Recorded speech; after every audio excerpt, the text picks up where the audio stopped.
Alright, video, main question. How to achieve happiness. Society of consumption and commerce, it's ought to see success generally regarded as a spiritual concept and not an economic one. I bring this up because we often mistake success with happiness, as we often are encouraged to pursue happiness in this country, meaning some level of financial success. Why? Because this country's idea of happiness is tied back to financial success, and therefore is ultimately more important to the way it operates, and therefore its influence or honor, and therefore our influence, therefore is ultimately more important to the way it operates, and therefore its influence on our understanding of success is also tied back to our level of happiness. The U.S. government is one based on protecting the interests of the wealthy so that they can decide the means of production for the average consumer. And the U.S., as an extension of commercial interests, often goes and does its own thing to ensure its own agendas. In short, the interests of the few may be overlooked for the interests of the many if it's financially better for the few to screw over the many. Government corruption aside, we are often born into this world and are shaped by our environment. In the U.S., start to mold you into part of itself as you become part of it, and it needs to give you a role. But other than how to be part of the matrix, how does this generate personal happiness and not just stability? And that's tying this. In short, the idea of happiness can sometimes be a little misleading. In the modern world where humans control their environments, we don't just survive like before, but have evolved to the point where we can also hack into our natural reward systems in order to indulge in instant gratification, separating biology and an environment. In the world of the past, happiness is triggered by dopamine in the brain and is part of the natural reward system in our bodies. These systems are believed to be in place in order to incentivize behavior that would lead to survival, like eating and having sex. And these tactics, however, aren't really needed in the modern world where humans have broken the system and trigger these triggers on a daily basis. So nowadays, what's the meaning of happiness? And if not for survival in the age of information, what's the meaning of happiness? Maybe control? That's not me saying that happiness is something other than a feeling or an emotion. Happiness nowadays has two meanings. The emotional chemical one, based on biology, when you laugh, when you do something good. An emotional response there to build positive habits and survival practices.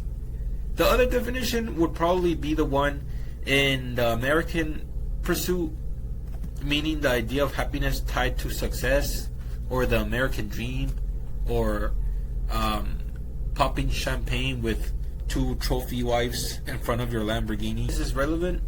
Well, it's said that nowadays everybody that's born into the U.S. is also born into a lot of debt, and while that's not the thing I'm focusing on, I also want to talk a little about the sort of environment we are born into, so that after we have to rationalize on our identity and as such our ideas of success or basic living, we subconsciously are being attached to the ideas of capitalism and the amount of potential you have to produce capital, whether that be with a career in health, which is high paying because of scams, lawyers who are higher paid for the rich top percent, or some pop star to be attached to brands or ads for commerce. Surely these overprotected classes in America and America's climates provide a lot to society, and are not just there to reinforce a top percent mentality inherently rooted in how we distribute wealth. Because happiness is a wonderful feeling, but it's just a feeling. Emotion there to encourage survival, but it's not the whole thing. Happiness isn't evil. Happiness isn't evil. It's not, at least left alone, it's not evil. But what happens when someone just continues to try and chase that limited emotional perspective? With happiness, we obtain an ideal that's realistically just a fleeting feeling. But if we romanticize that simple feeling, cultural industries, then we raise people to correlate their sense of existence as a pursuit. A pursuit of what? A feeling? Wouldn't this lead to pathological behavior?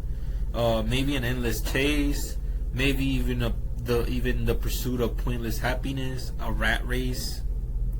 While human emotions are sometimes coded into us, emotions are something that are part of life. Feelings are important because without them, our logical sides would see no point of doing anything really. Our emotions often clash with our logical sides, pull each other, and it's there to kind of make sure that we have actions for a purpose.